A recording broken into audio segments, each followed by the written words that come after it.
सुरुचि साहित्य की राष्ट्रीय विचार की कुछ पुस्तकें बिक्री के लिए उपलब्ध हैं। आप जाते समय वो पुस्तकें ले सकते हैं। कार्यक्रम की रिकॉर्डिंग जो है वो YouTube पे उपलब्ध रहेगी, इसलिए कोई कारण नहीं कि हम इस कार्यक्रम की रिकॉर्डिंग करेंगे। आपको सारी रिकॉर्डिंग जो है 2018 में भी जो कार्यक्रम हुआ था भविष्य का भारत, तो उसकी भी रिकॉर्डिंग आज भी YouTube पे अवेलेबल है। इसी तरह से इस कार्यक्रम की रिकॉर्डिंग भी उपलब्ध रहेगी, आप उसको सदुपयोग कर सकते हैं। कार्यक्रम की समाप्ति के बाद बाहर चाय व जलपान की व्यवस्था रहेगी। संघ के वरिष्ठ अधिकारी, विभिन्न संगठनों के वरिष्ठ अधिकारी वहाँ पर हम सबसे बातचीत करने के लिए उपलब्ध रहेंगे, हम सब उनसे बात कर पाएंगे। तो आप सबसे विनती है कि कार्यक्रम के अंत में समाप्ति पे चाय व जलपान अवश्य लेके जाइएगा। अभी एक 5 मिनट की मूवी है ना राकेश जी?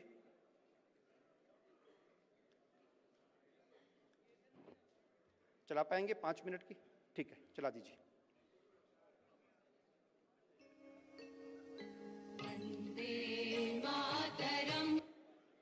नहीं, मूवी अभी नहीं, क्लिप नहीं, सरलता से, आराम से,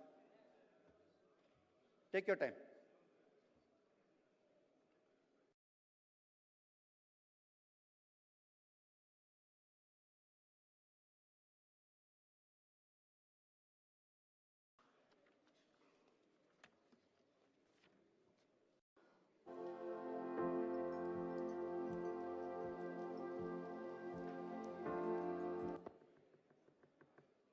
कोई बात नहीं, मैं परिचय करा देता हूँ। अभी हमारे पास 3-4 मिनट हैं उसका। अच्छा ठीक है।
जिन कार्यकर्ताओं का जो भी काम दिया गया था, अगर उस काम को वो समझते हैं कि संपन्न हो गया है तो अपना स्थान ले सकते हैं। पीछे कार्यकर्ता खड़े हैं, उन सबसे अनुरोध है मेरा, अगर मेरी बात सुन पा रहे हैं, ये सी ब्लॉक के पीछे, बी ब्लॉक के पीछे सबसे अंत में जो बीच में खड़े हैं,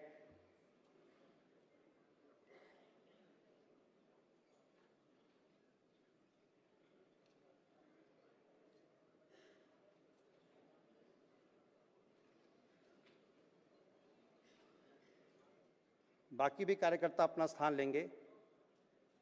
केवल जो दरवाजे पे जिन कार्यकर्ताओं की आवश्यकता है, जो द्वार पे स्वागत के लिए खड़े हैं अतिथियों के, वही कार्यकर्ता रहेंगे, बाकी अपना स्थान ले पाएंगे।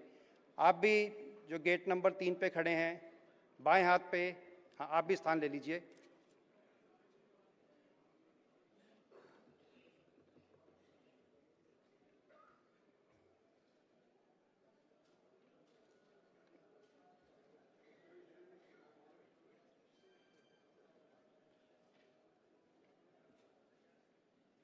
पूज्य सत्संग चालक जी व माननीय सरकारेवा जी हमारे मध्य आने वाले हैं।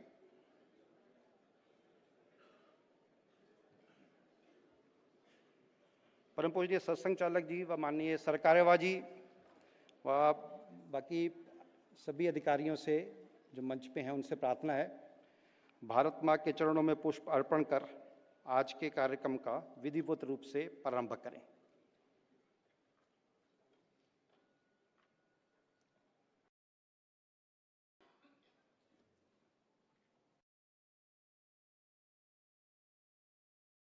आज के इस कार्यक्रम को भारत माँ को स्मरण करते हुए वंदे मातरम से प्रारंभ करते हैं।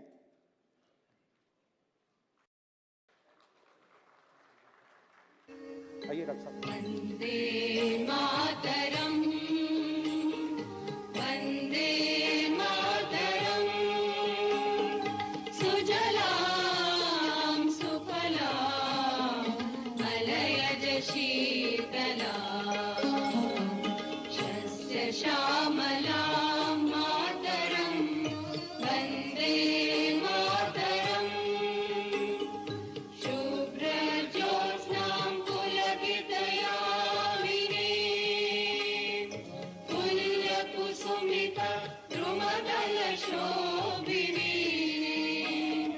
सुहासिनीं सुमधुरभाषिणीं सुखदां वरदां मातरं वन्दे मातरम्।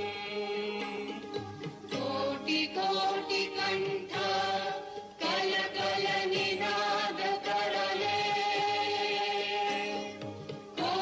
कोटिकोटिभुजै धृतकरकरवाले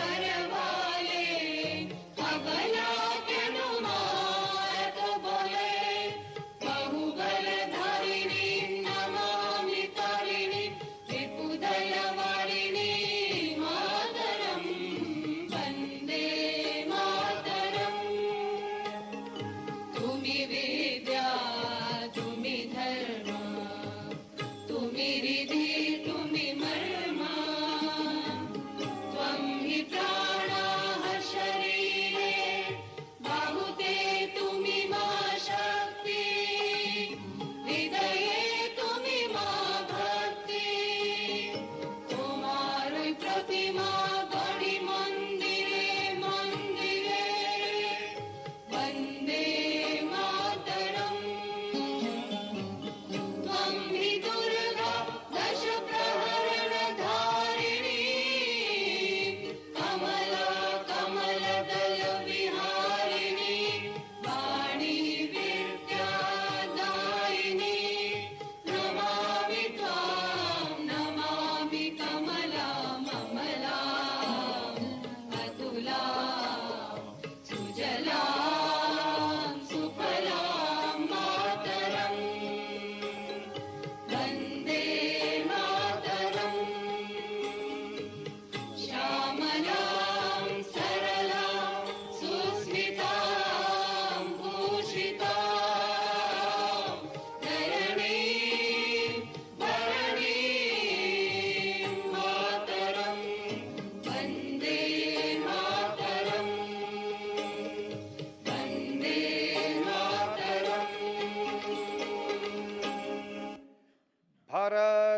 माता की। सभी अतिथियों से प्रार्थना है अपना स्थान ग्रहण करेंगे।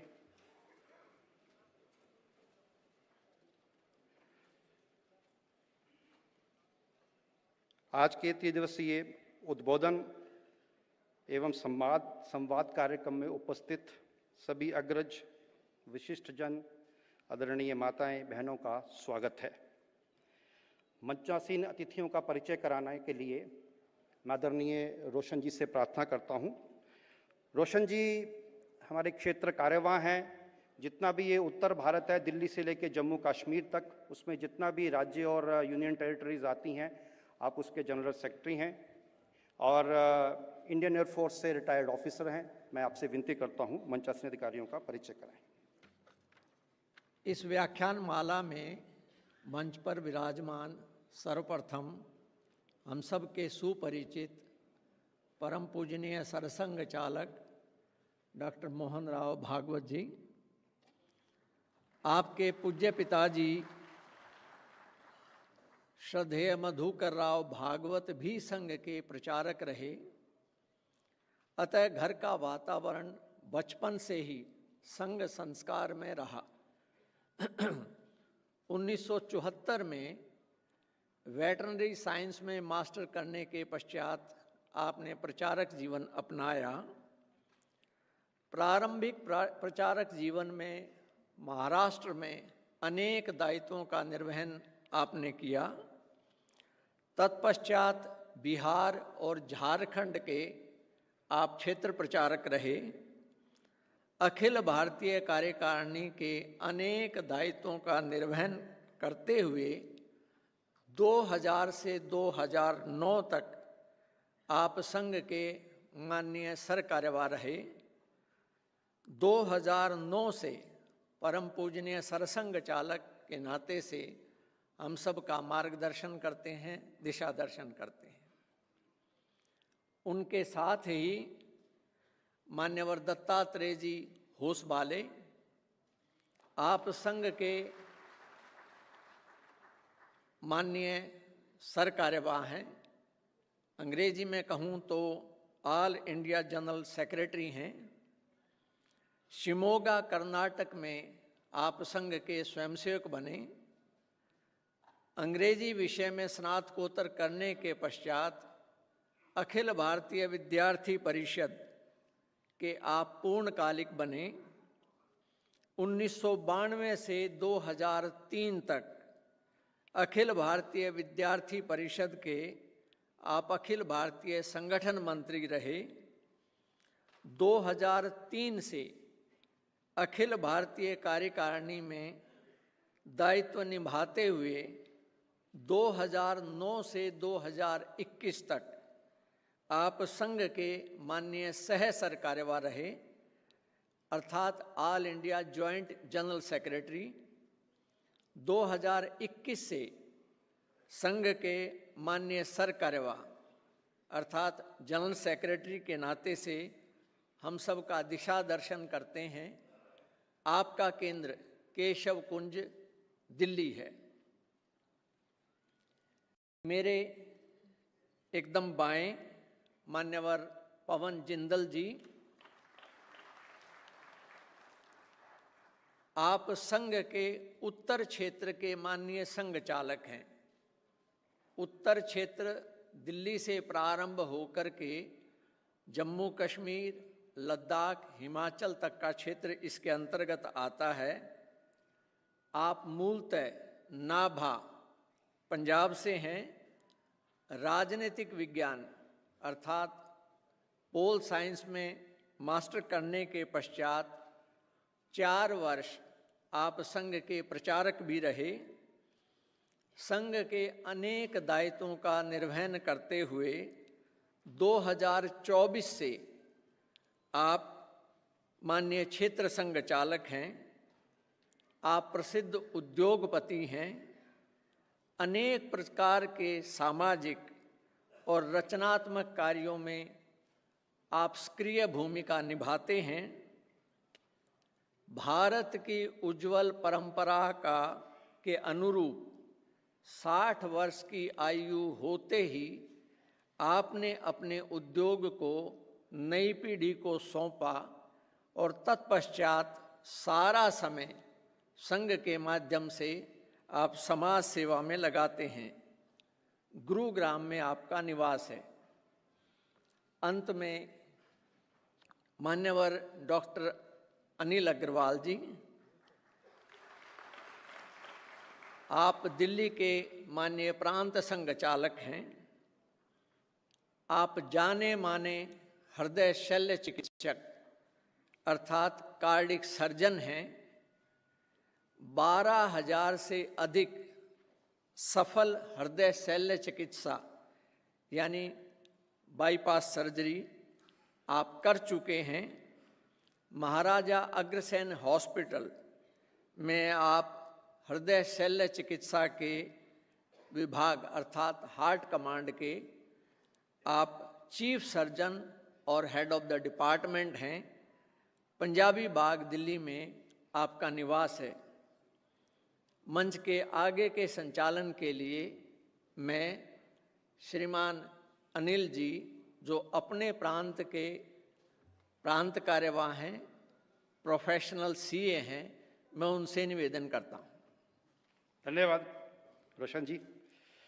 कार्यक्रम की कड़ी को आगे बढ़ाते हुए अभी माननीय प्रांत संचालक जी का आपके समक्ष परिचय आया। मैं डॉक्टर अनिल अग्रवाल जी से प्रार्थना करता हूं, आज के कार्यक्रम की प्रस्तावना हम सबके समक्ष रखेंगे।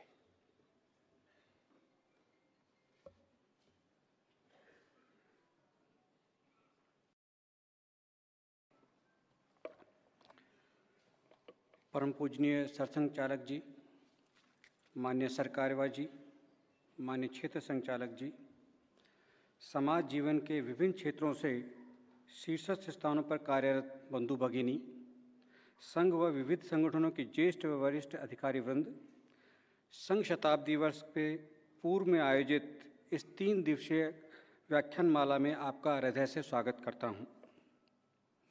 जैसा कि हम जानते हैं कि परम पूजनीय डॉक्टर केशव राम बलिराम हेडगेवार द्वारा नागपुर में साथी विचारवान युवाओं के साथ विचार विमर्श करते हुए सन 1925 में विजयदशमी के दिन संघ कार्य प्रारंभ हुआ।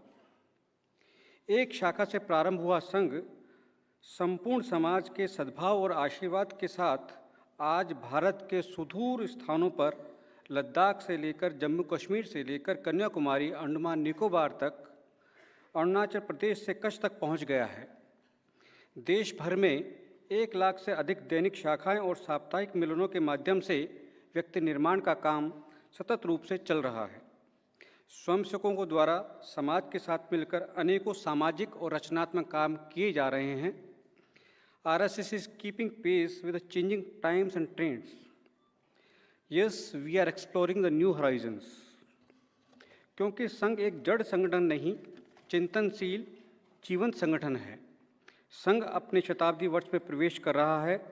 पिछले 100 वर्षों की संघ की यह यात्रा अखंड अनवरत चल रही है। किसी भी संगठन का शताब्दी वर्ष होना एक मील का पत्थर ही नहीं, अपितु राष्ट्र के जीवन में उसकी प्रासंगिकता का प्रतीक भी है। संघ का कार्य कभी भी केवल संगठनक सीमित नहीं रहा, बल्कि संपूर्ण समाज को जागृत कर, संगठित कर और सक्रिय करने का काम है। संघ का प्रारंभ से ही ये विश्वास रहा है कि राष्ट्र की असली शक्ति किसी संगठन या संस्था में नहीं, बल्कि संपूर्ण समाज की सामूहिक चेतना में निहित है। जब समाज संगठित होता है तो वह किसी भी लक्ष्य को प्राप्त करने के लिए समर्थ हो जाता है। यह अवसर केवल आत्ममंथन का ही नहीं, बल्कि आने वाले समय में स्वर्णिम भारत की वैश्विक भूमिका के लक्ष्य को निर्धारित करने का भी है। आज का भारत राजनीतिक, आर्थिक, सामरिक और सांस्कृतिक दृष्टि से विश्व मंच पर एक सशक्त उपस्थिति दर्ज करा रहा है। विश्वगुरु भारत का स्वप्न केवल मात्र परंपराओं और गौरव गाथाओं पर आधारित नहीं है, बल्कि आधुनिक विज्ञान, तकनीकी, लोकतांत्रिक मूल्य एवं सांस्कृतिक जीवन दृष्टि पर आधारित है। इस समय विश्व अनेक संकटों से घिरा हुआ है, चाहे वो पर्यावरण असंतुलन की बात हो, सांस्कृतिक विघटन की बात हो, आतंकवाद हो और उपभोक्तावादी प्रवृत्ति का समाज में प्रवर्तन हो।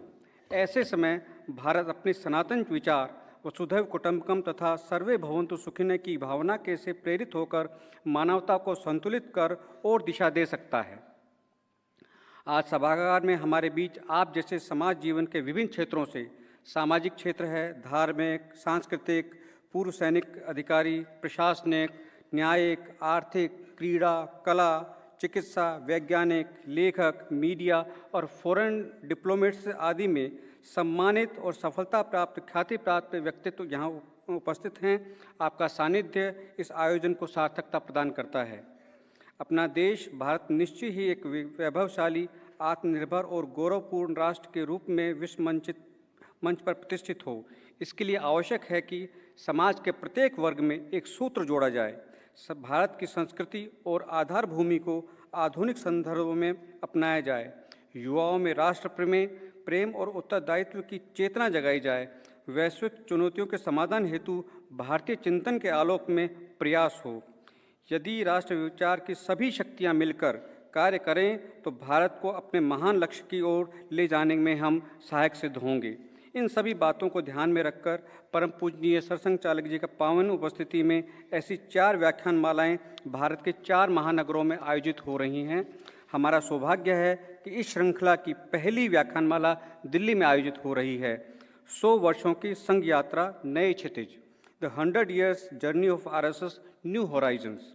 इस व्याख्यानमाला के तीसरे और अंतिम दिन जिज्ञासा समाधान का कार्यक्रम भी अवसर रहेगा। इस व्याख्यानमाला के द्वारा हमारा सार्थक संवाद एक नई दिशा में नई संभावनाएं, नए क्षितिज की ओर कदम बढ़ाने में सहायक सिद्ध होगा। It's a strong beginning towards a new horizon, ऐसा मेरा दृढ़ विश्वास है। धन्यवाद। बहुत धन्यवाद डॉक्टर अनिल जी। अब वो समय आ गया है जिसकी हम सबको प्रतीक्षा है, जिसके लिए आप सभी पधारे हैं। मैं पूजनीय सरसंघ चालक जी से प्रार्थना करता हूं, अपने उद्बोधन से हमें अनुग्रहित करें।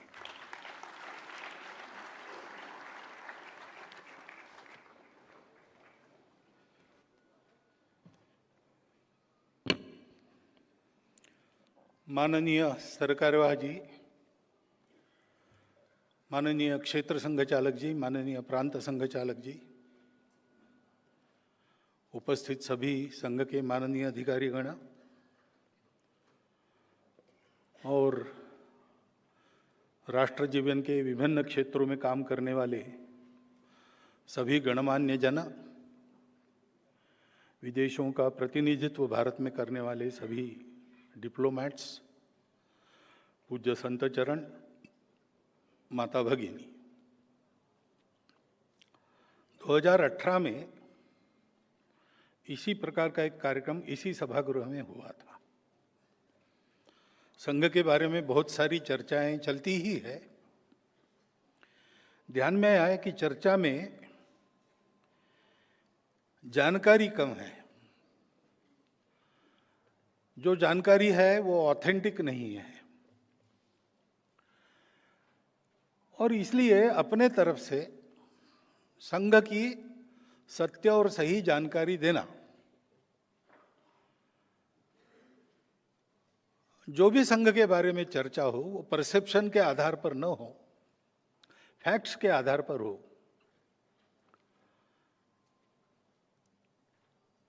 वो मालूम होने के बाद निर्णय क्या करना, निष्कर्ष क्या निकालना, वो तो जो सुनेगा उसका अपना अधिकार है। किसी को कन्विंस नहीं करना है, बस बताना है। इस उद्देश्य से वो संवाद हुआ, और वो संवाद अपेक्षाकृत बहुत अच्छी तरह हुआ। संघ के बारे में सत्य जानने के बाद बहुत सी बातें जो मन में बिना कारण थी वो चली गई। उस सभा में आए हुए सब लोग संघ के बन गए ऐसा नहीं कह सकते, लेकिन वो उद्देश्य भी नहीं था। अभी शताब्दी के कार्यक्रमों का विचार जब हो रहा था तब फिर से ये कल्पना आई कि फिर से ऐसा एक संवाद उस समय एक ही स्थान पर हुआ था, देश में 4 स्थानों पर हो, ताकि अधिक लोग उसमें सहभागी हो सके, बाद में प्रश्न पूछ सके। लेकिन जो पहले बताया उस समय भी मीडिया ने बहुत अच्छी तरह उसको सारे देश में पहुंचाया था। तो वही सारी बातें फिर से बतानी है क्या? संघ एक विषय है तो संघ के बारे में हर साल नया बताने का कुछ नहीं रहता है। तो इस बार ये हुआ कि 100 वर्ष पूरे हो गए हैं, आगे हम संघ के कार्य को कैसा देखते हैं, हमारे मन में क्या चल रहा है, ये भी रखा जाए। इसलिए न्यू हॉराइजन्स, नए क्षितिज, ऐसा शब्द व्याख्यानमाला की टाइटल में है। और दूसरा ये किया जाए कि 70-75% नए लोगों को बुलाया जाए। तो इसलिए जो 2 व्याख्यान होने वाले हैं उसमें आज के व्याख्यान में संघ के बारे में मैं बताऊंगा। पिछली बार जो 2 भाषणों में बताया वो 1 भाषण में बताऊंगा। 100 साल की संघ की यात्रा हो रही है। क्यों हो रही है? संघ चलाना है ऐसा नहीं है। संघ चलाने का एक उद्देश्य है। और ये राष्ट्रीय स्वयंसेवक संघ क्यों शुरू हुआ, इतनी सारी बाधाएं वगैरह आई, स्वयंसेवकों ने सारी कठिन परिस्थितियों में से रास्ता निकालकर इसको चलते क्यों रखा, और 100 साल चलने के बाद भी नए क्षितिजों की बात क्यों कर रहा है, इसका अगर एक वाक्य में आपको उत्तर देना है तो वो वाक्य संघ की प्रार्थना के अंत में हम स्वयंसेवक लोग रोज कहते हैं, भारत माता की जय। अपना देश है, उस देश की जय जयकार होनी चाहिए। उस देश को विश्व में एक अग्रगण्य स्थान मिलना चाहिए। लेकिन क्यों मिलना चाहिए? अग्रगण्य स्थान तो एक ही देश प्राप्त करेगा और विश्व में सैकड़ों देश है। उसके लिए भी एक नई स्पर्धा उत्पन्न करनी है क्या? तो ऐसा कोई इरादा नहीं है। लेकिन उसके पीछे एक सत्य है। दुनिया में इतने देश है, क्यों है? विश्व बहुत पास आ गया है। अभी ग्लोबल बात होती है। विश्व पास आ गया है, इसलिए ग्लोबल विचार करना ही पड़ता है। तो एक देश के बड़े होने का महत्व क्या है? तो यद्यपि सारे विश्व का जीवन एक है, मानवता एक है, फिर भी वो एक जैसी नहीं है। उसके अलग अलग रूप है, अलग अलग रंग है। और ऐसा होने के कारण विश्व की सुंदरता बढ़ी है, क्योंकि हर एक रंग का अपना अपना कंट्रीब्यूशन है, योगदान है। और अगर विश्व के इतिहास को देखते हैं तो स्वामी विवेकानंद का वो कथन कि every nation has a mission to fulfil, प्रत्येक राष्ट्र को एक मिशन होता है दुनिया में जो फुलफिल करना है। प्रत्येक राष्ट्र का विश्व में कुछ योगदान होता है जो समय समय पर उसको करना पड़ता है। वैसे भारत का भी अपना एक योगदान है। विश्व के किसी देश को बड़ा होना है, अपने बड़प्पन के लिए नहीं होना है, उसके बड़े होने से विश्व के जीवन में जो एक आवश्यक नई गति चाहिए वो पैदा होती है, उसका उस प्रकार का योगदान होता है। इसलिए योगदान करने लायक उसको बनना है, इसलिए बड़ा होना है। और इसलिए संघ के निर्मिति का प्रयोजन भारत है, संघ के चलने का प्रयोजन भारत है, और संघ की सार्थकता भारत के विश्वगुरु बनने में है, क्योंकि भारत का एक योगदान दुनिया में हो, योगदान उसको देना है, उसका समय आ गया है। इसके बारे में कल हम अधिक चर्चा करेंगे। परंतु ये भारत के उत्थान की शुरुआत कब हुई? तो एक धीमी और लंबी प्रक्रिया है जो अभी भी चल रही है। हमारे इतिहास में हम जानते हैं कि हम वैभव के शिखर पर थे, स्वतंत्र थे, फिर आक्रमण हुए, हम परतंत्र हुए और 2 बार बड़ी परतंत्रता झेलकर हम स्वतंत्र हुए। उस परतंत्रता में से मुक्त होना ये पहला काम था। अपने देश को बड़ा करना है तो स्वातंत्र्य आवश्यक है। श्रृंखलाओं में बंधा आदमी स्वतंत्रता प्राप्त नहीं कर सकता और इसलिए अपने लिए कुछ कर भी नहीं सकता है। तो ये स्वातंत्र्य के लिए प्रयास शुरू हुए और एक व्यापक अखिल भारतीय प्रयास, उसके लिए युद्ध 1857 में हुआ। वह युद्ध कुल मिलाकर विफल हुआ और उस विफलता के कारण देश में विचार शुरू हुआ कि यह हमारा देश है, हमारी जनसंख्या प्रचंड है, हमारे अपने राजा महाराजा है, हजारों मील दूर से आकर मुट्ठी भर लोग जो इस देश को जबरदस्ती चला रहे थे, उनके सामने हम हार कैसे गए, हार क्यों गए? तो बहुत आशावादी लोगों का उत्तर था कि इस बार हार गए तो क्या हो गया, फिर से एक बार ऐसा ही प्रयास करना चाहिए, सशस्त्र क्रांति। तो एक धारा वो फिर से बह चली, क्रांतिकारकों की धारा।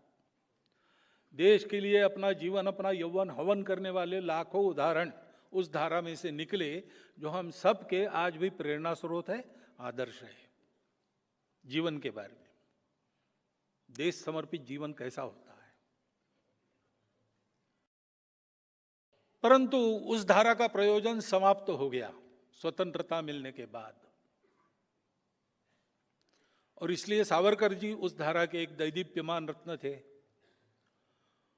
उन्होंने स्वतंत्रता के बाद पूना में अपने उस क्रांतिकारक अभियान का समापन विधिवत कर दिया, सार्वजनिक कार्यक्रम करके। तो धारा अब नहीं है, उसकी आवश्यकता भी नहीं है, परंतु देश के लिए जीने मरने के लिए प्रेरणा स्रोत वो धारा बनी है। लेकिन कुछ लोगों को लगा कि ये लड़ाई में हम कम थे इसलिए नहीं हारे हैं, हमको राजनीति का पता नहीं है, लोगों में राजनीतिक जागृति नहीं है, केवल सैनिक लड़ेंगे तो काम नहीं होता है, सामान्य व्यक्ति भी खड़ा होना चाहिए, और इसलिए हम परतंत्र है इसका उनको भान करा देने वाला राजनीतिक उपक्रम करना चाहिए। तो उस स्वतंत्रता के युद्ध के बाद 57 के बाद भारतीय असंतोष ठीक से व्यक्त हो और वो हानि न करे, इसलिए कुछ व्यवस्था हो रही थी, लेकिन इन सब लोगों ने उसको अपने वश में कर लिया और उसको स्वतंत्रता के लड़ाई का हथियार बनाया। इंडियन नेशनल कांग्रेस के नाम से वो धारा चली। उसी में से अनेक प्रकार के राजनीतिक प्रवाह निकलकर आज हम देखते हैं इतने सारे राजनीतिक दल अपने देश में है। स्वतंत्रता के पहले स्वतंत्रता के लिए लोगों की राजनीतिक जागृति, ये लक्ष्य उनका था और वो अच्छी तरह से हो गई। सामान्य व्यक्ति भी, चरखा तो अपने देश का परंपरागत है, वो नई बात नहीं थी, लेकिन देश के लिए चरखा चलाना ये बात सिखाई उस राजनीतिक आंदोलन ने। देश के लिए जीना मरना, हर काम में देश का विचार करना, ये वातावरण सारे देश में हो गया। फलस्वरूप स्वतंत्रता मिली। सशस्त्र संघर्ष भी चल रहा था, उनका भी बड़ा योगदान था। कुछ दुनिया की परिस्थिति भी थी। स्वतंत्रता प्राप्त होने के बाद उस धारा को जिस प्रकार जैसे प्रबोधन करना चाहिए उस प्रकार होता तो आज का दृश्य का कुछ अलग होता, लेकिन वैसा हुआ नहीं। ये हम सब लोग देख रहे हैं। दोषारोपण करने की बात नहीं, ये फैक्ट है। एक धारा थी, उन्होंने कहा कि ये सब होगा लेकिन अपने समाज में कुछ कमियां है, रूढ़ी कुरीतियों से ग्रस्त अपना समाज है, उसको आधुनिक शिक्षा का स्पर्श नहीं है, अंधविश्वासों से भरा है, उसको ठीक करना चाहिए। और इसलिए तरह तरह के सुधार आंदोलन अपने देश में हुए और कुछ आज भी चल रहे हैं। उनका परिणाम तो हुआ, प्रभाव तो हुआ, लेकिन सब कुछ ठीक नहीं हुआ। अभी भी ऐसे सुधार के उपक्रम, सुधार के अभियान, सुधार के आंदोलन करने पड़ते हैं।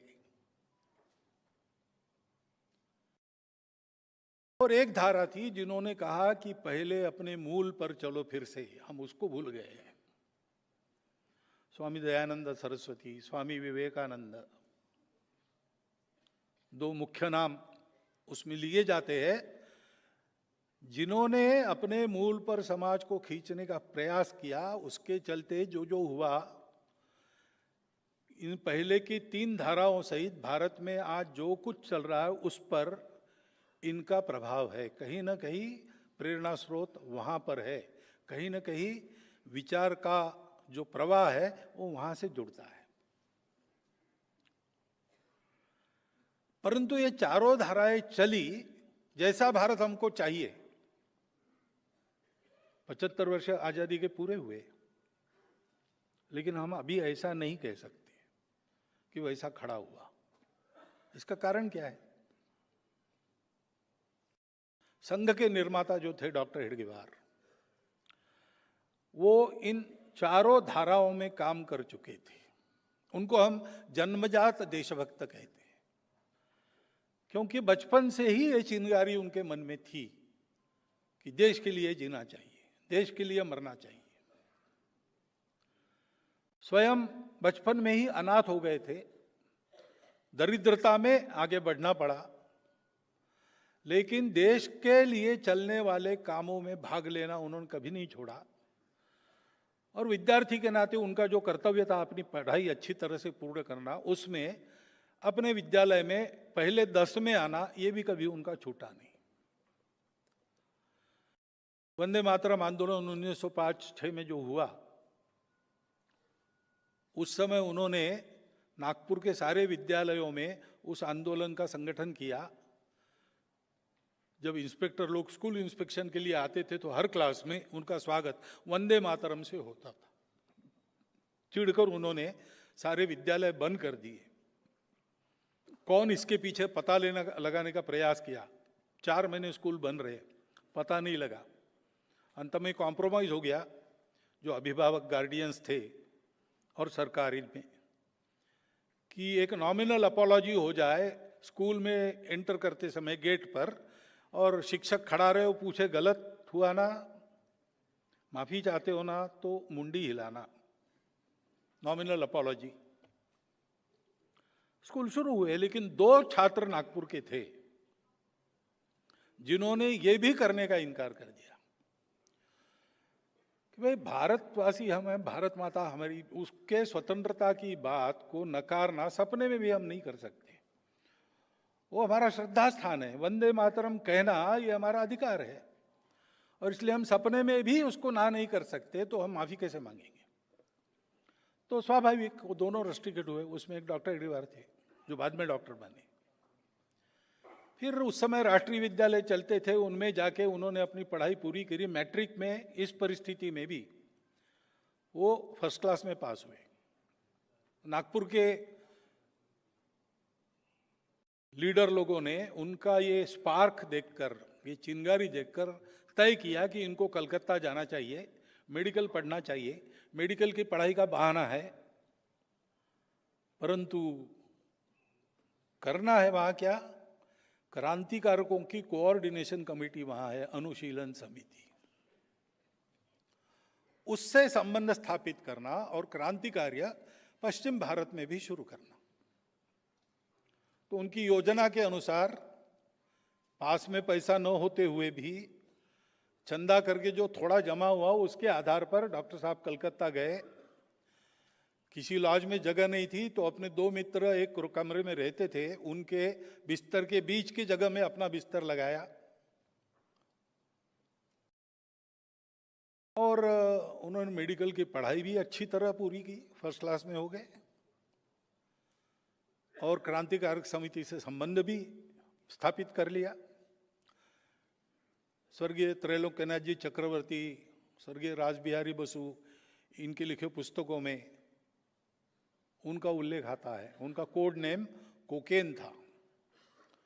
कोकेन चंद्र एक जीवित वास्तविक व्यक्ति थे जो चंद्रनगर में रहते थे, लेकिन उनके नाम से इनका वहाँ का चलता। सीआईडी को पता लगा तो कोकेन को अरेस्ट करने वो चंद्रनगर जाके उनको लेके आई दूसरे को।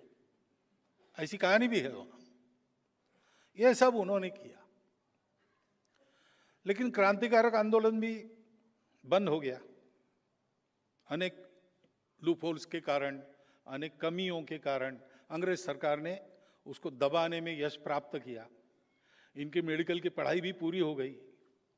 3000 रुपये मासिक की एक नौकरी बर्मा में उनके लिए तैयार थी। प्रिंसिपल ने कहा, इन्होंने कहा मैं नौकरी करने के लिए नहीं आया हूँ, मैं तो अपने देश के लिए काम करने वाला हूँ, और इसलिए नागपुर वापस आए। चाचा जी ने विवाह के बारे में पूछा, चाचा जी को पत्र लिखा कि इस जीवन में मुझे दूसरा कोई काम करना नहीं है, क्योंकि उन्होंने प्रतिज्ञा की थी अनुशीलन समिति में प्रवेश करने के पहले कि यह जन्म मेरा देश के लिए है, अपने सुख का विचार अगले जन्म में करेंगे। और इसलिए कांग्रेस का जो आंदोलन चल रहा था उसमें उन्होंने भाग लिया। 1920 में उस आंदोलन का प्रचार करते समय जो भाषण किए उसके चलते सेडिशन का मुकदमा उन पर चला और उसमें उन्होंने अपना डिफेंस दिया। डिफेंस देते नहीं थे, लेकिन उन्होंने कहा कि मैं डिफेंस दूंगा तो कोर्ट में मेरा और एक भाषण होगा, पत्रकार वगैरह आएंगे और एक बार मेरे प्रचार की मुझे संधि मिलेगी। और उन्होंने भाषण किया। वो भाषण करने के बाद जो जजमेंट आया उसमें जज ने लिखा कि जिन भाषणों के कारण इनको आरोप लगा है इन पर, उन भाषणों से इनका बचाव का भाषण ज्यादा सेडिशियस है। क्योंकि उन्होंने यहीं से शुरुआत की कि अंग्रेज लोग हमारे ऊपर राज्य कर रहे हैं, ये किस कानून के तहत कर रहे हैं, उनको किसने अधिकार दिया। स्वतंत्रता तो प्रत्येक व्यक्ति का जन्मसिद्ध हक है। मैंने लोगों को यही बताया है, स्वतंत्रता प्राप्त करने के उपाय बताए हैं, किसी के विरोध में कुछ नहीं कहा है। जो आपके भाषण लिखने वाले लोग हैं उनको मराठी भी ठीक से नहीं आता, मेरे भाषण मराठी में हुए। आरोप तो आपका झूठा है, लेकिन ये कोर्ट भी बेकानूनी है। इस न्याय को, इस न्यायाधीश को, इस न्यायालय को मैं नहीं मानता, ऐसा उन्होंने कहा। और इसलिए उनको 1 वर्ष सश्रम कारावास हुआ।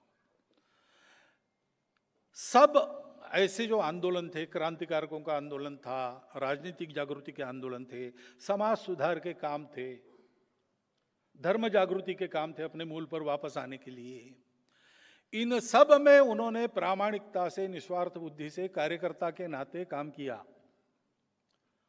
कार्य पद्धति जान ली, कैसा काम करते हैं, समाज की स्थिति क्या है, ये करने से समाज में क्या होता है, ये सब उन्होंने जान लिया, अनुभव लिया। और इस लंबे समय के दौरान उनका इन सब काम में काम करने वाले जो श्रेष्ठ लोग थे, धुरीण थे, लीडर लोग थे, उनसे संपर्क आया, चर्चा भी हुई। उनकी यह सक्रियता संघ स्थापना के बाद भी कायम थी। संघ शुरू होने के बाद 1930 में जंगल सत्याग्रह हुआ। उस जंगल सत्याग्रह में भी वो संघ के सरसंघ चालक हो गए थे, उसको छोड़कर नया सरसंघ चालक नियुक्त करके आंदोलन में गए। वहां भी उनको 1 वर्ष सश्रम कारावास की सजा हुई। वो काटकर वापिस आए, फिर जो सरसंघ चालक बने थे उन्होंने अपना कार्यभार वापस कर लिया, फिर संघ का नेतृत्व किया। तो उनका अनुभव था और इस दौरान सबसे बात हुई उनकी, सुभाष बाबू से, महात्मा जी से, लोकमान्य तिलक से, चंद्रशेखर आजाद, भगत सिंह, राजगुरु जी को तो महाराष्ट्र में अंडरग्राउंड उन्होंने रखा, नागपुर में रखा। बाद में लगा कि नागपुर सेफ नहीं उनके लिए, तो अकोला में भेजा। ये सब करते हुए इन सब लोगों से चर्चा होती थी, तो उनको ध्यान में आया कि सब लोगों को ऐसा लगता है कि हमारे उपाय अधूरे रहेंगे अगर इस समाज के जो कुछ दुर्गुण हैं, जो घुस गए हैं इसमें, उसको दूर न किया जाए। क्योंकि एक बात तो स्वतः सिद्ध है कि देश को बड़ा करना है, देश को स्वतंत्र करना है, कुछ भी करना है तो नेताओं के भरोसे, संगठनों के भरोसे नहीं होता। वो सहायक जरूर होते हैं, लेकिन सबको लगना पड़ता है, सब में एक गुणवत्ता आनी पड़ती है। पूरे समाज के प्रयास से कोई भी परिवर्तन आता है। आज अपने देश को बड़ा करना हम चाह रहे हैं, वो किसी के भरोसे छोड़ के नहीं होगा, सब सहायक होंगे। नेता, नीति, पार्टी, अवतार, विचार, संगठन, सत्ता, सब इनका रोल असिस्टेंस का है। लेकिन मुख्य कारण जो बनता है वो समाज का परिवर्तन है, समाज की गुणात्मक उन्नति है।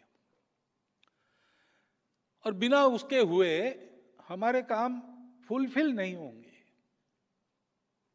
जो इश्यूज लिए हैं वो शायद रिजॉल्व हो जाएंगे, लेकिन वो फिर से खड़े नहीं होंगे, इसकी कोई गारंटी नहीं। क्योंकि स्वतंत्रता की बात ले तो हम देखते हैं कि कितना लंबा ताता है आक्रामकों का। हर बार कोई आता था, हमको देखते देखते जीत लेता था, फिर हम जागरूक होकर उसको खदेड़ देते थे, दूसरा आता था। ये सब बार बार क्यों होता है? क्योंकि कुछ ऐसे दोष है जिनको निकालना चाहिए, कुछ ऐसे गुण है जिनको विकसित करना चाहिए। और इसलिए ये काम किसी को करना पड़ेगा। हम लोग नहीं कर सकते क्यों नहीं, हमने अपना अपना काम चुन लिया है। इनका भी अध्ययन, डॉक्टर हेडगेवार का भी अध्ययन, चिंतन, वो इसी निष्कर्ष पर आया था। जिन महानुभावों के मैंने नाम लिए हैं उन सबको आप पढ़ लीजिए तो आपको ये भाव मिलेगा। उसके बारे में बहुत लोगों ने लिखा है। स्वदेशी समाज नाम का श्री रविन्द्रनाथ ठाकुर जी का निबंध पढ़िए। उसमें उन्होंने कहा है कि समाज की जागृति राजनीति से नहीं होगी। हमारे समाज में समाज का स्थानीय नेतृत्व खड़ा करना पड़ेगा। उन्होंने शब्द किया है नायक, जो स्वयं शुद्ध चरित्र है, जिसका समाज से निरंतर संपर्क है, समाज जिस पर विश्वास करता है और जो अपने देश के लिए जीवन मरण का वर्ण करता है, ऐसा नायक चाहिए, ऐसा उन्होंने कहा है। इतने बड़े खंडप्राय देश में गांव-गांव में, गली-गली में ऐसा नायक चाहिए, जिसके जीवन से एक वातावरण बनता है, वातावरण में समाज अपनी कृति बदलता है। ऐसे नायकों का निर्माण होना चाहिए। रविन्द्रनाथ ठाकुर ने स्वदेशी समाज में बहुत स्पष्ट रूप से यह बताया है।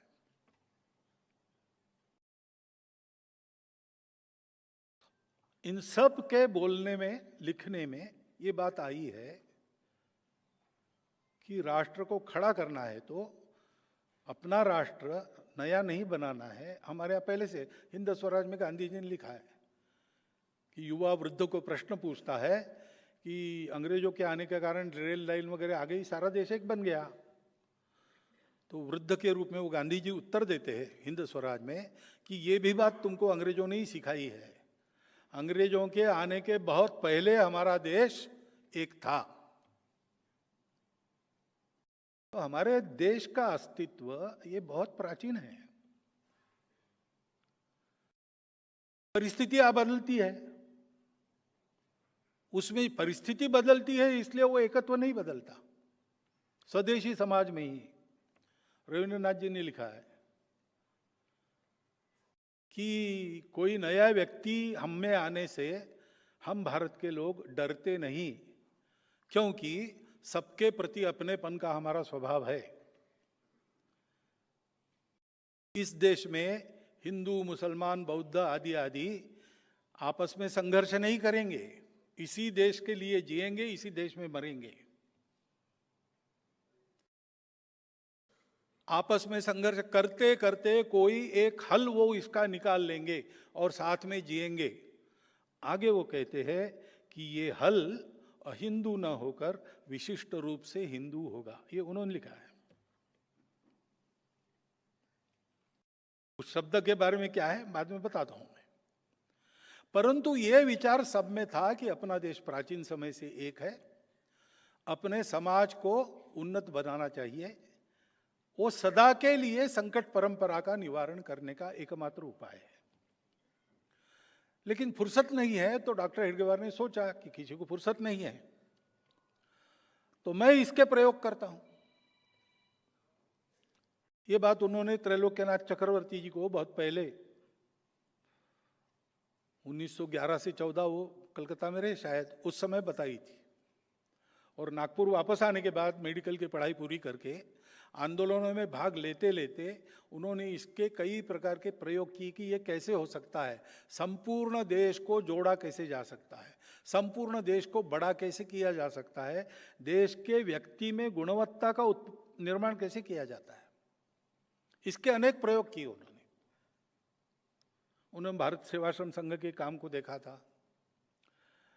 वो जिस अनुशीलन समिति के सदस्य थे उनके भी कई ऐसे मनुष्य निर्माण के कार्यक्रम चलते थे। ये सारा अनुभव लेकर उन्होंने एक चिंतन किया, एक उपाय निकाला, उसका प्रयोग किया। और उस प्रयोग के यशस्वी होने के बाद उसकी चर्चा की। उनके जो तरुण साथी सार्वजनिक जीवन में सक्रिय तो थे ही, तो बहुत सारे तरुण उनके व्यक्तित्व के कारण उनके साथ रहते थे, उनसे चर्चा की और 1925 में घोषणा की। 100 वर्ष हम आज मना रहे, लेकिन प्रत्यक्ष ये इस संघ का बीजारोपण उसके कई वर्ष पहले डॉक्टर साहब के मन में हुआ था।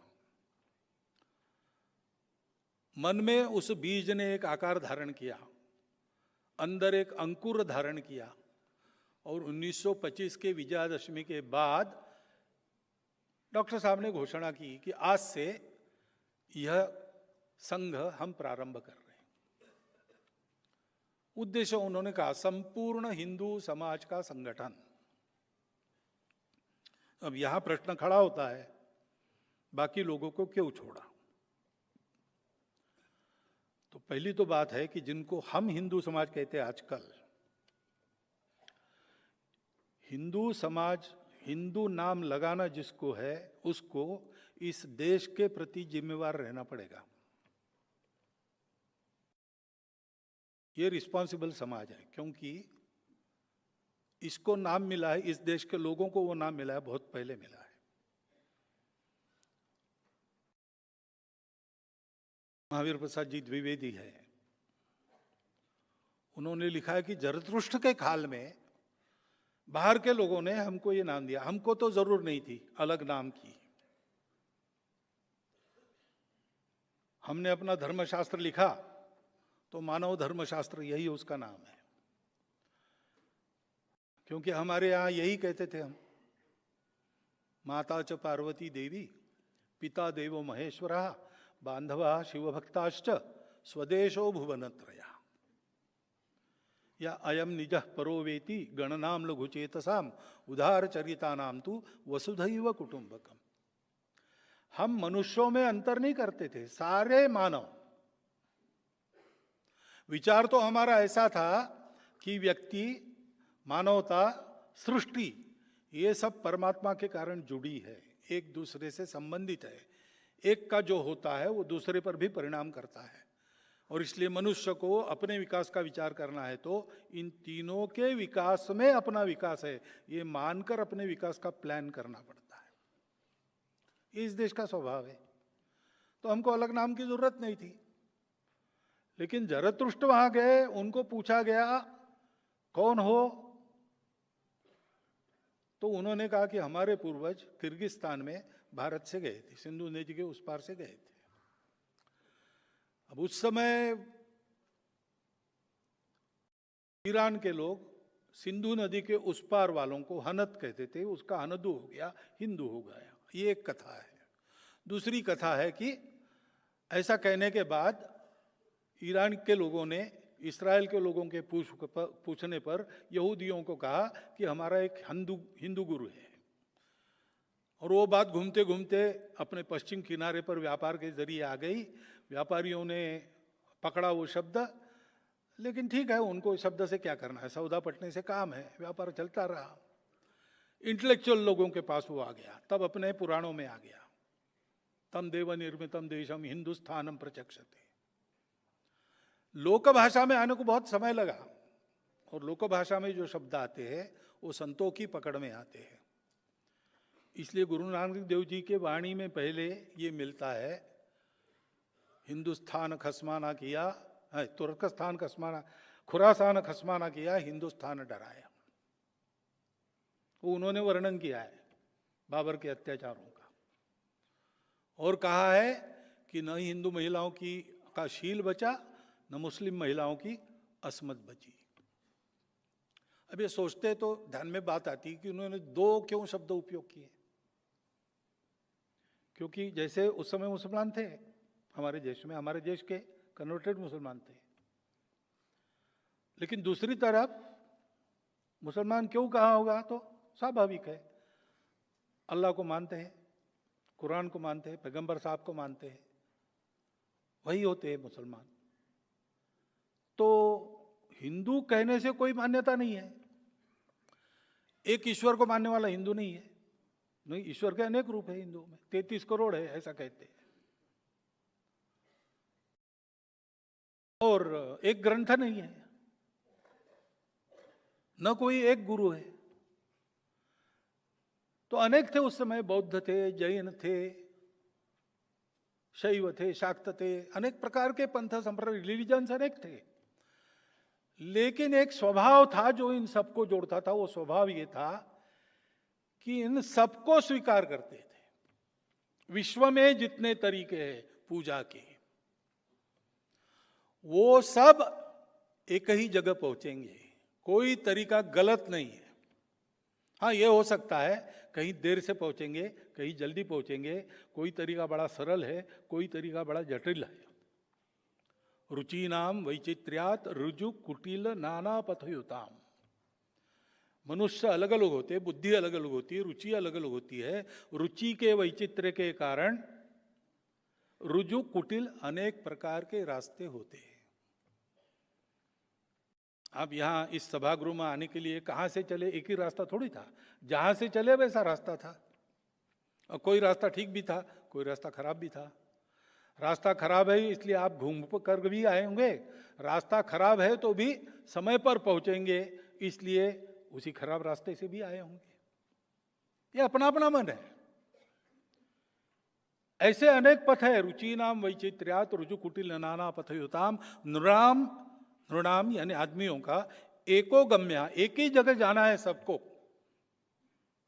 भगवान को कहते त्वम असि, तुम ही हो जो सबके गंतव्य हो। नृणाम एको गम्यस्त्वम असि। कैसे? पयसाम अर्णवयेव। विश्व में कहीं भी पृथ्वी पर वर्षा होती है तो अंत में सागर में जाती है। ये श्रद्धा रखने वाले सबको उन्होंने एक नाम दिया, हिंदू। तो हिंदू यानी क्या? इसमें जो विश्वास करता है, अपने अपने रास्ते से चलो भाई, अपना जो रास्ता मिला है स्वाभाविक रूप से उस पर श्रद्धा रखो, बदलो मत, दूसरों को बदलो मत। इस पर श्रद्धा रखो, दूसरों की भी श्रद्धा है, उसका पूर्ण सम्मान करो, उसका स्वीकार करो, उसका अपमान कभी मत करो। और रास्तों को लेकर झगड़ा मत करो, आपस में मिलजुल कर चलो। ये परंपरा जिनकी है, ये संस्कृति जिनकी है, वो हिंदू है। और ये परंपरा संस्कृति ऐसी क्यों बनी? इसका कारण भारतवर्ष है। भारत का भूगोल ऐसा था कि हम प्रोटेक्टेड थे चारों तरफ से। पहले आक्रामक आते ही नहीं थे, कौन आएगा? सागर लांघकर कौन आएगा? वो जहाज नहीं थे, तो इतनी बर्फीली चोटियां लांघकर कौन आएगा? पूरा सैन्य लेकर तो नहीं आ सकता। इसलिए हम सुरक्षित थे, और अंदर भरपूर था, जनसंख्या भी इतनी नहीं थी जितनी आज है। और इसलिए सब लोग इस वृत्ति के बने कि भाई मिलजुल कर रहो, फालतू झगड़ा क्यों करते हो। दुनिया को शायद परिस्थिति मिली होगी स्ट्रगल फॉर एग्जिस्टेंस और सर्वाइवल ऑफ द फिटेस्ट इसकी, लेकिन हमारे प्राचीन समय में भारत में ये स्थिति नहीं थी। There was no struggle, it was abundant for everybody. और जो परंपरा थी उसमें संयम था, इसलिए देयर वॉज अबंडेंस। तो झगड़ा क्यों करना है, क्यों नहीं करना है, क्यों जीना है ना, तो मिलजुल कर जी सकते हैं, झगड़ा कौन करेगा।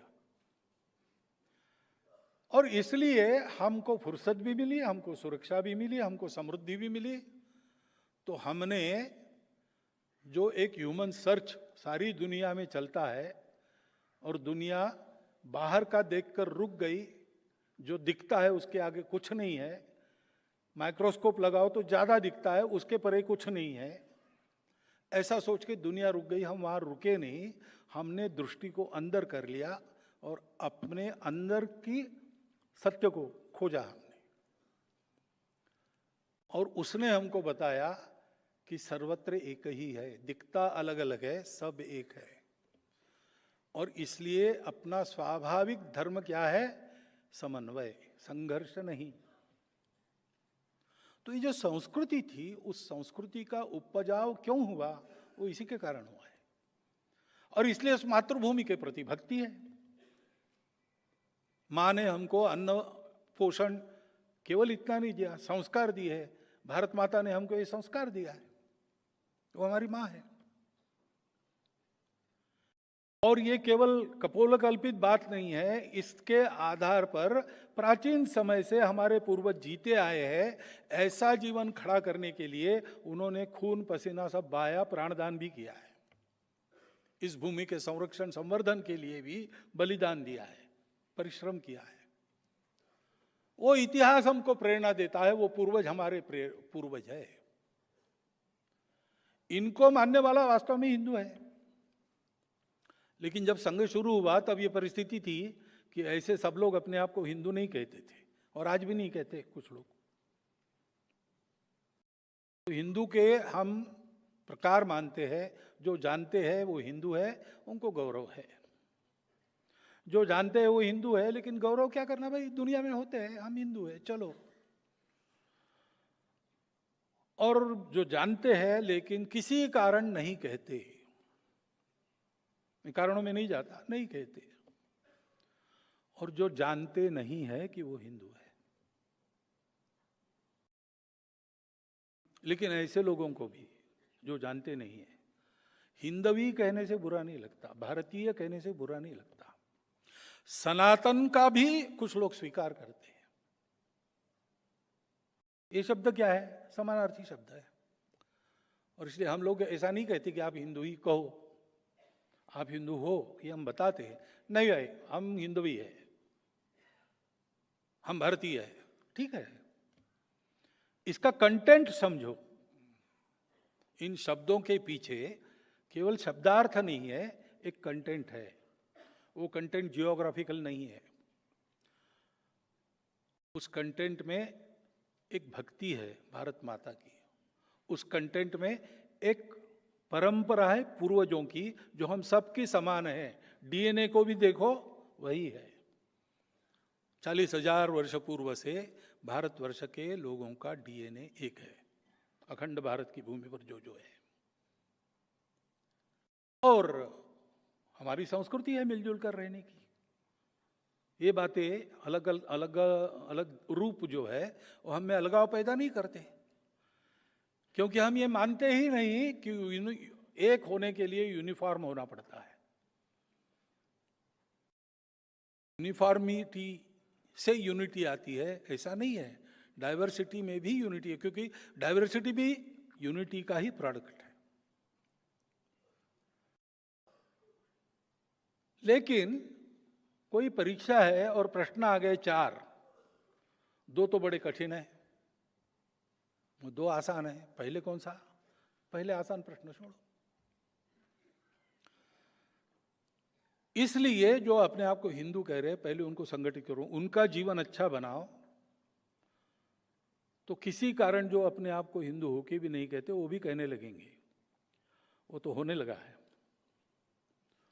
और किसी कारण जो भूल गए उनको भी याद आएगा,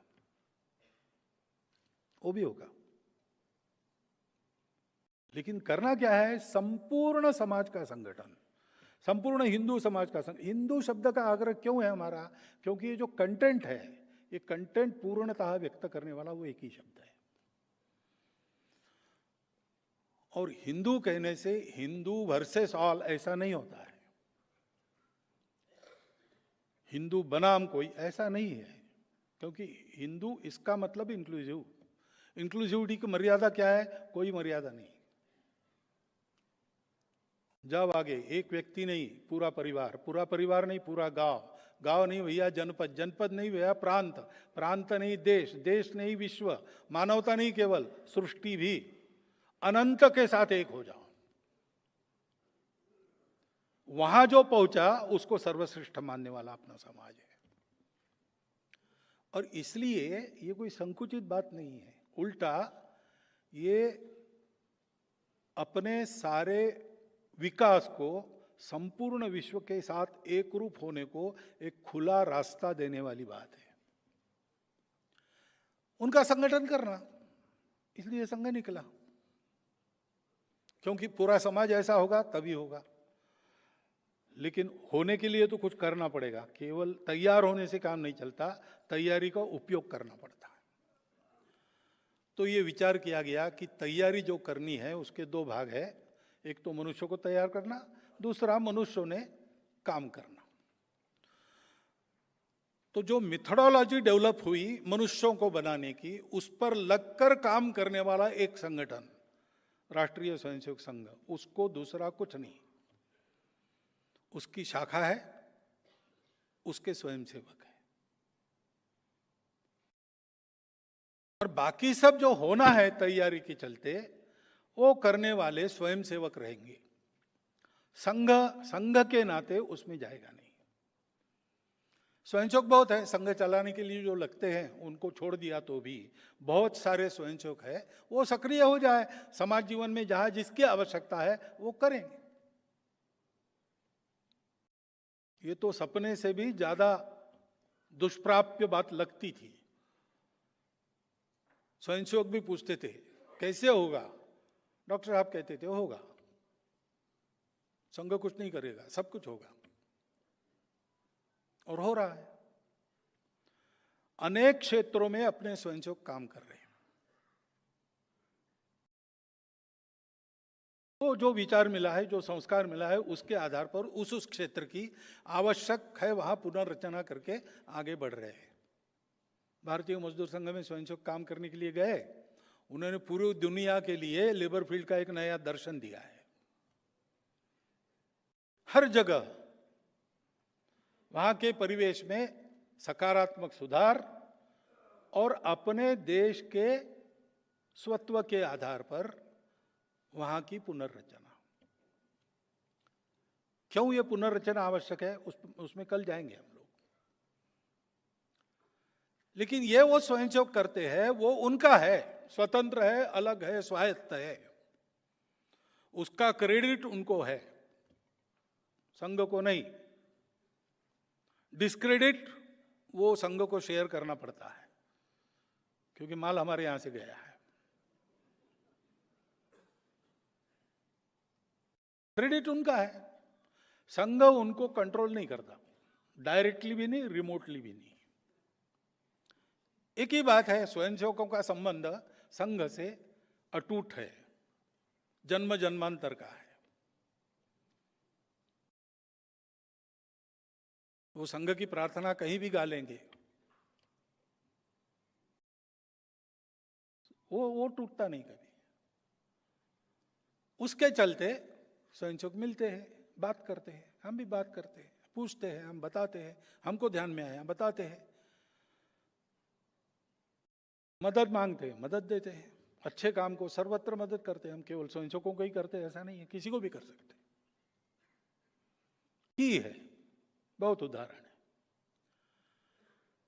परंतु हमारा कहा वो माने ही, ये उन पर हमारा दबाव नहीं है। हमारा कहना वो समझेंगे, समझने के बाद उनको जो लगता है वो करेंगे।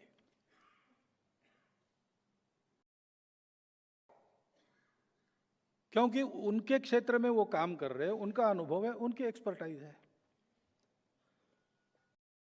हमारी नहीं है ऐसा नहीं है, लेकिन करना तो उनको है। जो करने वाला है वो, उसको जो स्वतंत्रता मिलनी चाहिए करने की, तो उनको मिलती है। और संगठन में केवल स्वयंसेवक नहीं है, उनके साथ बहुत सारे लोग हैं। संगठन तो संघ के नहीं है, वो जनता के है। स्वयंसेवकों ने खड़ी की है, अथवा पहले से जो थे उसमें स्वयंसेवक है, उसमें उनका प्रभाव कम ज्यादा होता है। अन्य लोग भी साथ है, सबको साथ लेके चलाना स्वयंसेवक के नाते यही सिखाया हमने।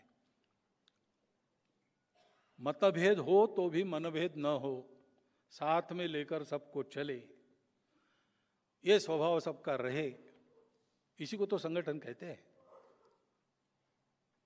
हमारी अपेक्षा उनसे ये संगठन ठीक रहे, स्वयंसेवक ठीक रहे, वो करते हैं, हम बताते रहते हैं। वो स्वतंत्र, अलग, स्वायत्त और धीरे धीरे स्वावलंबी होते हैं। मदद मांगने की स्थिति नहीं रहती उनकी। विचार, संस्कार और आचार ये ठीक रहे, इतनी हम स्वयंसेवक की चिंता करते हैं। संगठन की चिंता वो करते हैं, वो हमारी नहीं है। इस प्रकार हम आगे जाते हैं, और ये हमको एक दबाव गुट नहीं बनाना है सबका मिलके। भारत में, पूरे भारत में सबको संगठित करने के लिए संघ है। तो आपको भी अनुभव आया होगा कि 30 साल 40 साल पहले शायद आप में से बहुत लोग संघ के घोर विरोधी रहे होंगे, और शायद उनमें से कुछ लोग आज संघ के समर्थक बन गए। आप घोर विरोधी थे तब भी अपने थे, और आज हमारे हैं तब भी अपने ही है।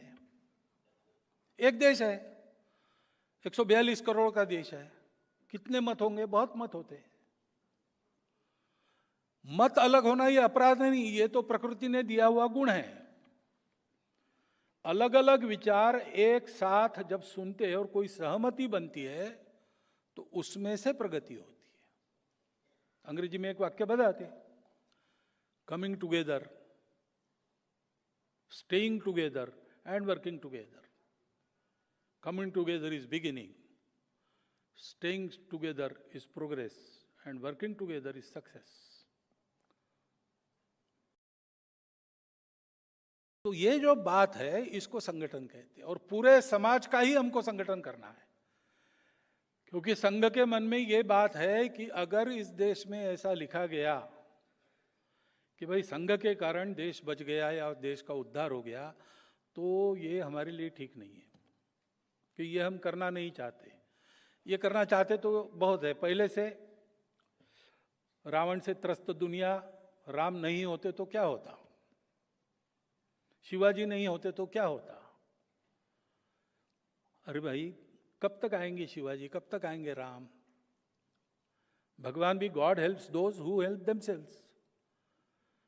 हमको इसके कारण जो ठेका देने की आदत लग गई है, नेता को ठेका दो, पार्टी को ठेका दो, सरकार को ठेका दो, तुम देश का कल्याण करो। हम क्या करेंगे?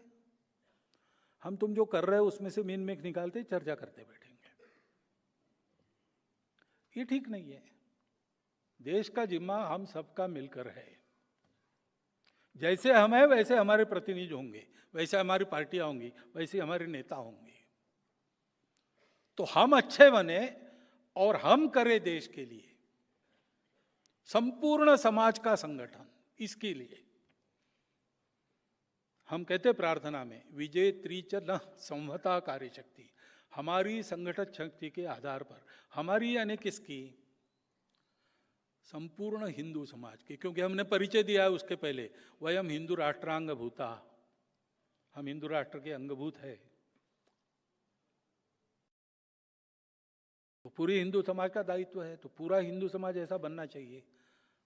हमारी संगठित कार्यशक्ति यानी पूरे समाज की संगठित कार्यशक्ति। और हिंदू राष्ट्र की बात करते हैं हम, तब भी प्रश्न खड़े हो जाते हैं, क्योंकि राष्ट्र का हम ट्रांसलेशन करते नेशन, वो कंसेप्ट वेस्टर्न कंसेप्ट है। नेशन के साथ स्टेट जुड़ता है, राष्ट्र के साथ स्टेट आवश्यक नहीं है।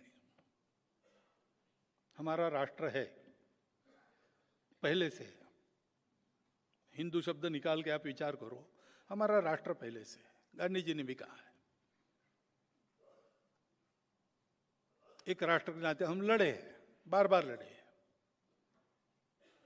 उत्तर से दक्षिण, पूर्व से पश्चिम हमारा संचार रहा है। पूरे देश के साथ हमारी सेंसिटिविटी जुड़ी है। हम एक राष्ट्र है। इस राष्ट्र में हम सर्वदा स्वतंत्र नहीं थे, लेकिन राष्ट्र था। सदा हमारे राजा नहीं थे, अंग्रेज भी राजा हो गए, तुर्क अरब भी राजा हो गए, लेकिन राष्ट्र था। एक राजा नहीं था, अनेक राजा थे, अनेक राज्य थे, अनेक व्यवस्थाएं थी, लेकिन राष्ट्र था। मंत्र पुष्पांजलि में हम कहते हैं ना, स्वस्ति साम्राज्यम भौज्यम स्वराज्यम वैराज्यम राज्यम पारमेष्ठ्यम महाराज्यम महागणाधिपत्य। स्वस्ति साम्राज्यम वैराज्यम, पूरी लंबी मालिका राज्य व्यवस्थाओं की, इतने प्रकार है। और फिर भी आगे कहते हैं पृथिव्यै समुद्र पर्यंताया एक राट इति। समुद्र पर्यंत जो पृथ्वी है, पृथ्वीराज यानी कृषि योग्य बनाई भूमि, उसमें एक राट है। और चक्रवर्ती थे तब भी हम यही कहते थे, चक्रवर्ती नहीं थे, अलग अलग राज्य थे तब भी हम यही कहते थे, अंग्रेज राजा थे तब भी हम यही कहते थे, विदेशी आकर राज करते थे तब भी हम यही कहते। राष्ट्र था, सत्ता बदलती रही। हिंदू राष्ट्र शब्द का सत्ता से कोई मतलब नहीं, और हिंदू राष्ट्र के प्रखर होते, विद्यमान रहते, जो जो शासन रहा है वो शासन हमेशा पंथ संप्रदाय का विचार करने वाला शासन नहीं है। उसमें सबके लिए न्याय समान है। पंथ संप्रदाय, भाषा, कुछ भी नहीं, कोई भी भेद नहीं, प्रजा के लिए समान न्याय। और इसलिए जब हम हिंदू राष्ट्र कहते हैं तब हम किसी को छोड़ रहे, ऐसा नहीं है।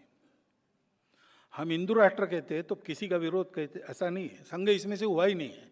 संघ किसी विरोध में, प्रतिक्रिया में नहीं निकला है। गुरुजी के प्रेस कॉन्फ्रेंस में गुरुजी को पूछा गया कि हमारे गांव में तो मुसलमान और ईसाई है नहीं, हमारे यहाँ शाखा का क्या काम है। गुरुजी ने कहा कि भैया तुम्हारे गांव की छोड़ दो, पूरे दुनिया में भी मुसलमान ईसाई नहीं होते तो भी हिंदू समाज अगर इस अवस्था में रहता तो संघ की शाखा की आवश्यकता थी, क्योंकि संगठन किसी के विरोध में नहीं होता। आप सब लोग कुछ ना कुछ तो व्यायाम करते होंगे, कम से कम मॉर्निंग वॉक, इवनिंग वॉक करते होंगे। आपको कोई पूछे कि आप ये व्यायाम कर रहे हैं, किसको पीटने का इरादा है? अरे भाई, व्यायाम अपने आप को तंदुरुस्त कहने के लिए। अब कभी मारपीट होती है तो व्यायाम का शरीर काम में आता है, ये बात अलग है, लेकिन व्यायाम का उद्देश्य किसी को मारने के। स्वस्थ होना शरीर की स्वाभाविक अवस्था है, संगठित होना समाज की स्वाभाविक अवस्था है, बिना उसके कोई काम सफल नहीं होता है। इसलिए संपूर्ण समाज का संगठन ये करता है संघ, और ये 100 साल से कर रहा है। और 100 साल की यात्रा के बारे में कहे तो क्या बताएं। पहले ही हमको डॉक्टर हेडगेवार ने बताया कि संगठन के जीवन में 3 स्थितियां रहती, वो पार करनी पड़ती, उसके बाद फिर कार्य सिद्धि होती है। पहली अवस्था रहती है उपेक्षा की। संघ की भी उपेक्षा, विचार की मान्यता नहीं थी संघ शुरू हुआ तब। डॉक्टर हेडगेवार को पूरे देश में प्रसिद्ध लीडर नहीं थे, देखने में व्यक्तित्व भी ऐसा बहुत एक भरभक्कम शरीर वाला आदमी, काला ही था, चेचक के दाग थे चेहरे पर, सामान्य वेश मध्यम वर्गीय महाराष्ट्रियन का जैसे रहता था उस समय वैसा, और सामान्य भाषा, ऐसे ही थे। प्रचार का कोई साधन नहीं था, विचार मान्यन बिल्कुल नहीं था। लोग तो कहते थे डॉक्टर हेडगेवार पागल हो गया, बच्चों को लेके देश को बनाने की बात कर रहा है। हिंदू राष्ट्र बिल्कुल मान्य नहीं था। अच्छे अच्छे हिंदू लोग कहते थे कि हिंदू तो अब मरने जा रहा है, छोड़ो, this is a dead society, ऐसा बोलते थे। और इसलिए उपेक्षा थी। हमारे प्रचारक थे, संघ कार्य के लिए निकले, कोई प्रचारक की शब्द नहीं था, लेकिन अंदर एक चिंगारी जग गई, निकल गए। निकल गए तो कुछ था ही नहीं, ठाव ठिकाना ठौर ठिकाना। भागलपुर में, बिहार में पहले बार प्रचारक गए नागपुर से, जैसे तैसे जुगाड़ करके उनको टिकट का पैसा तो डॉक्टर साहब ने दिया। कुछ उस समय 3 रुपया 12 आना भागलपुर तक का टिकट था, तो उनके पास में 1.25 रुपया बचा। भागलपुर में कोई परिचित नहीं, बिहार में कोई परिचित नहीं, काम शुरू नहीं हुआ था शायद, रहने का ठिकाना नहीं, कुछ नहीं। तो पटना से भागलपुर एक पैसेंजर जाती थी, रात को पहुंचती थी वहां, रात भर पड़ी रहती थी, सुबह निकल आती थी। उस पैसेंजर में रात को सोते थे। स्टेशन पर ही सारा सुबह वाला निपटते थे और फिर गांव में घूमते रहते थे रात तक। इसके घर जाओ, उसके घर जाओ, इसकी बात करो, उससे बात करो। खाने को कुछ नहीं था तो एक भुना चना बेचने वाला था, उससे दोस्ती कर ली। 1 पैसे का वो थोड़ा ज्यादा चना उनको रोज देता था, उस पर उनका भोजन चलता था। शाखा शुरू हो गई तो एक बाल स्वयंसेवक के घर कोई पर्व था, भोजन के लिए कोई चाहिए था। इसने उनको पूछा, आप ब्राह्मण हैं क्या? उसने कहा हाँ। तो बोले चलिए, हमारे यहाँ एक ब्राह्मण चाहिए। तो इसलिए उसके घर गए। उसके माताजी को पता चला कि ये एमकॉम है और सब छोड़कर हिंदू समाज को संगठित देश के लिए आया है। तो उस माताजी ने बताया कि भागलपुर में 11 बजे दोपहर, रात को 8 बजे तुम्हारा भोजन होना चाहिए, कहीं नहीं तो हमारे यहाँ आओ। मैं 11 बजे के बाद 1 घंटा राह देखूंगी, फिर गांव में घूमूंगी, तुम्हारा भोजन हुआ कि नहीं देखूंगी, हुआ होगा तो मैं करूंगी, नहीं तो नहीं करूंगी। अभी अभी मैं वहां क्षेत्र प्रचारक बन के गया, तब मैंने देखा वो जो बालक था 8वीं में उस समय, वो हमारे विभाग संघ चालक बन गए थे, उनके घर में ये चलता था। उस समय तो हमारी ये हालत नहीं थी। एक बड़े प्रसिद्ध नेत्र शल्य विशारद के यहाँ हमारा भोजन था, वहाँ हमारा भोजन हो रहा था। महाशय हमारे विभाग संचालक जी बैठे थे, हमने बोला आइए, तो बोले नहीं मेरा घर में भोजन है। तो फिर जाइए, समय हो गया। क्यों गया? उन्होंने कहा नहीं, आपका भोजन पूरा होने के बाद मुझे रिपोर्ट करना पड़ेगा, तब घर में बहुएं भोजन करेगी। समाज ने हमको संभाला, जैसा संभाला वैसा हम रहे। किसी बात की मान्यता नहीं, एक श्रद्धा लेकर चले, डॉक्टर हेडगेवार पर विश्वास रखकर चले। और फिर विरोध शुरू हुआ। क्या विरोध हुआ? किसी स्वयंसेवी संगठन का इतने लंबे समय तक इतना कड़ा विरोध और कटु विरोध, इसका भी कोई पुस्तक आप देख के तैयार कर सकते हैं। क्या क्या नहीं हुआ। झूठे आरोप मढ़े गए, हत्याएं हुई, संघर्ष हुआ। अपने को बचाने को जितना लड़ना था उतना हम लड़ते थे, लेकिन हमको बताया जाता था ये अपना ही समाज है। गुरुजी के घर पर हमला हुआ फरवरी में 48 में, तो साहब एक स्वयंसेवक रक्षण करने गए, उन सबको गुरुजी ने घर भेज दिया, जाओ अपना समाज है। इस समाज ने जब अपने को सराहा तब अच्छा लगा ना, और वही अगर मारने को आता है तो मेरे घर के आंगन में मेरा रक्त बहेगा, समाज का नहीं बहेगा। आप सब लोग जाओ वापस। ये वृत्ति थी, क्योंकि आधार क्या है हमारा? संघ के कार्य का आधार कोई विरोध, कोई प्रतिक्रिया नहीं, शुद्ध सात्विक प्रेम हमारे अपने कार्य का आधार है। जिस आधार पर हम विविधता में एकता देखते हैं वो तो सत्य रूप है, प्रेम रूप है, करुणा रूप है। संघ के स्वयंसेवकों ने हमेशा यही मन में बात रखी कि ये सब होगा, लेकिन सब अपने हैं। और जैसा मैं कहता हूं, संघ हिंदू के नाते चलता है, तो हिंदू का ये अपनापन केवल हिंदू के लिए नहीं है, वसुधैव कुटुंबकम है। वही बीज रूप में हम परिवार में अपनेपन के आधार पर चलते हैं। हम गांव को अपना गांव मानकर चलते हैं, देश को अपना देश मानकर चलते हैं। ये क्रमिक विस्तार हमारा होता है। ये मनुष्य जीवन के क्रमिक विकास का आलेख है। ये ध्यान में रखकर स्वयंसेवकों ने हमेशा बरता है। पास में कुछ नहीं था, स्वयंसेवकों की निष्ठा, स्वयंसेवकों की श्रद्धा, उनका विश्वास, इसके आधार पर संपूर्णतः स्वयंसेवकों के आधार पर हम चले। हमने अपने पद्धति में भी यही रखा है, संघ को स्वयंसेवक चलाएंगे, हम परावलंबी नहीं हैं। हम सब मामलों में स्वावलंबी है। Main money and ammunition. हमारे पास कार्यकर्ता नहीं थे, हमने रेडीमेड कार्यकर्ता नहीं लिए, हमने अपने कार्यकर्ता खुद बनाए, वो बन रहे हैं। कार्यकर्ता बनते हैं, वो शाखाएं चलाते हैं, शाखाएं चलती है, कार्यकर्ता बनते हैं, वो बनते हैं, अधिक शाखाएं खुलते हैं, अधिक कार्यकर्ता बनते हैं। पैसा हमारे स्वयंसेवक साल में एक बार गुरु दक्षिणा करते हैं। संघ को चंदा नहीं देते, दान नहीं देते। देश के लिए समर्पित होने की मेरी प्रतिज्ञा है। तो वास्तव में समर्पण मेरा कितना भावना की दृष्टि से कितनी उत्कटता पर है, इसका टेस्ट करते हैं। वो साल भर जमा करते हैं, बढ़ता रहे इसलिए सब्जी खाना छोड़ देते हैं, दाल खाना छोड़ देते हैं, चाय पीना बंद कर देते हैं। बच्चा अपना एक एक पाई कहीं से मिले जमा करके उसको गुरु दक्षिणा में डालता है। शामू पवार नाम का स्वयंसेवक था, 9वीं में पढ़ता था। माता पिता दोनों मजदूर थे, रोज की रोटी रोज बनती थी, रोज की कमाई से। ऐसा घर, ऐसी झोपड़ी घर का। और गुरु दक्षिणा में उसके गण ने तय किया कि देखो, प्रत्येक ने 21 रुपया गुरु दक्षिणा तय करनी चाहिए, अपने गण का ये टारगेट है। तो उसने माता जी से मूंगफली बनवाई, चीना बादाम या क्या, सॉल्टेड पीनट्स, और 3 महीना इंटरवल में सिनेमा टॉकीज में जाके वो बेचता था।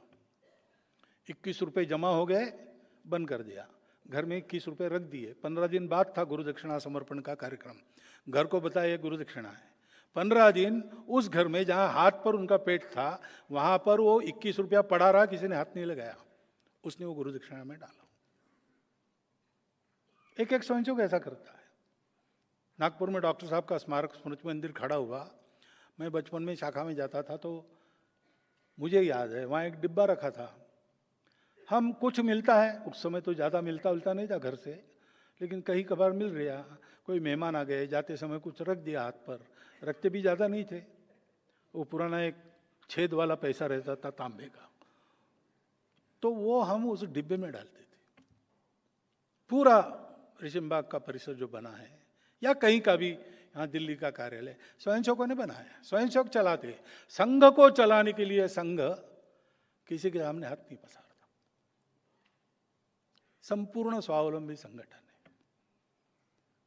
और इसलिए हम लोग जो है, हमारी दृष्टि से विचार करके जो अच्छा लगता है वो बोल सकते हैं, जो खराब लगता है वो भी बोल सकते हैं, लेकिन उस बोलने के पीछे कोई विरोध की भावना नहीं है। ना काहू से दोस्ती, ना काहू से बैर। और दोस्ती कहे तो सब अपने हैं, सबके प्रति प्रेम है। उस प्रेम के आधार पर और स्वयंसेवकों की निष्ठा तपस्या के आधार पर हम यहाँ पर पहुंचे हैं। कितने बड़े त्याग हुए, कितने बड़े बलिदान हुए हैं, उस पर हम खड़े हैं, ये हम जानते हैं। उनके प्रति मन में, और एक उस भाव का वर्णन मैं नहीं कर सकता, ऐसे भाव हमारे सबके मन में है। और इस संघ को हमको आगे ले जाना है। क्यों ले जाना है? क्योंकि भारत को खड़ा करना है, भारत का अपना योगदान है। वो योगदान क्या है, उसकी चर्चा हम कल के व्याख्यान में करेंगे। बहुत बहुत धन्यवाद।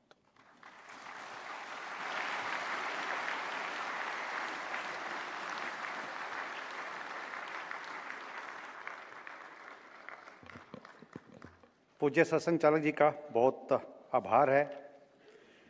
कल 27 व परसों 28 अगस्त को आप सभी अवश्य पधारिएगा, ऐसा आपसे अनुरोध है। आपकी प्रतीक्षा रहेगी। जो ये लैन यार्ड रिबन्स हम अपने आज प्रवेश के लिए प्रयोग किए हैं, कल व परसों भी यही चलेंगे। अभी राष्ट्रगान रहेगा। राष्ट्रगान के उपरांत बाहर चाय व जलपान की व्यवस्था है। आप सभी से अनुरोध है, जलपान लेके जाइएगा। अभी राष्ट्रगान के लिए खड़े होंगे।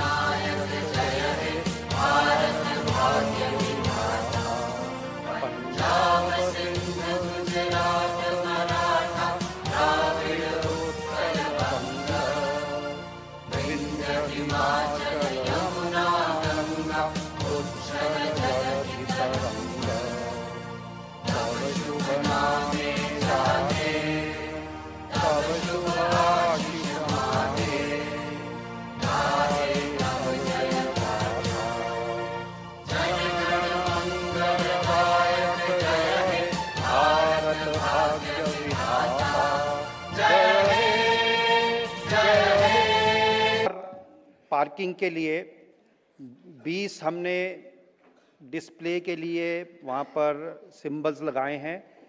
आपकी गाड़ियाँ जब वहाँ पहुँचेंगी तो ड्राइवर को फ़ोन करके पूछ सकते हैं वो कौन से नंबर के पास खड़े हैं, तो आपको उनको ढूंढने में सरल